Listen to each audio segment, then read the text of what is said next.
Dadasi, siz o'rtoqlaringiz bilan mazza qilib futbol ko'rishingiz uchun hamma sharoit qilib qo'ydim. Rahmat, Bolalarni oyinikiga jo'natdim. Rahmat. Uylarni tozalab qo'ydim. Rahmat. Stolni yasatib qo'ydim. Rahmat. Oshni damlab qo'ydim. Rahmat. Konditsioner yoqib, mehmonxonani mushtdek qilib qo'ydim. Rahmat. O'zim ham onamnikiga ketyapman bir haftaga. Shunisiga alohida rahmat, tashakkur, rahmat.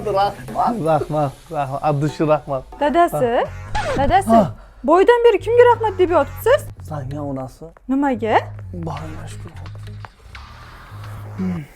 Palakat tushim ekan.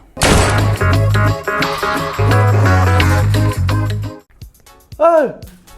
Ko'zingizni katta qilmang. O'zim aytib turyapman-ku aka. Nimaga buni qalin to'g'rading, ey? Ay, yeyolmaysiz-ku baribir. Yeyman.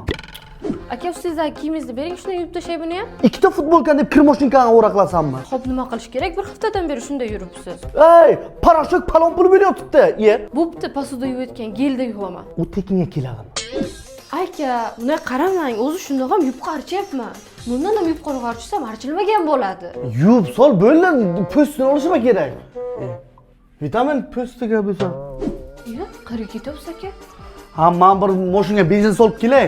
Siz mashinaga benzin qo'yasizmi? Ehtiyot bo'ling aka. Aldab qo'yishmasin sizni yana. Ey, men Vobkin bozor To'rsga joylashgan zar o'yindan qo'yaman benzinni. Ana shunday benzin. Ular alamaydi. Qotma odamlar o'ylansa nima qiladi?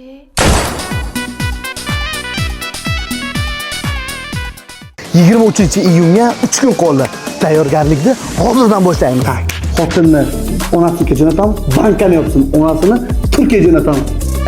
Telefonni palet qilamiz, hamma gruppalardan chiqib ketamiz.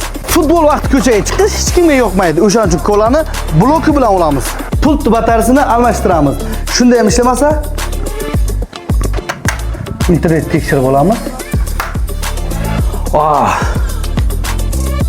Endi esa olg'a O'zbekiston qo'shig'ini qo'yib, mashq kutamiz. 23-iyun boshqa ishlarimizni chetga suramiz, chunki bu oddiy o'yin emas. O'zbekiston va Portugaliya o'yini.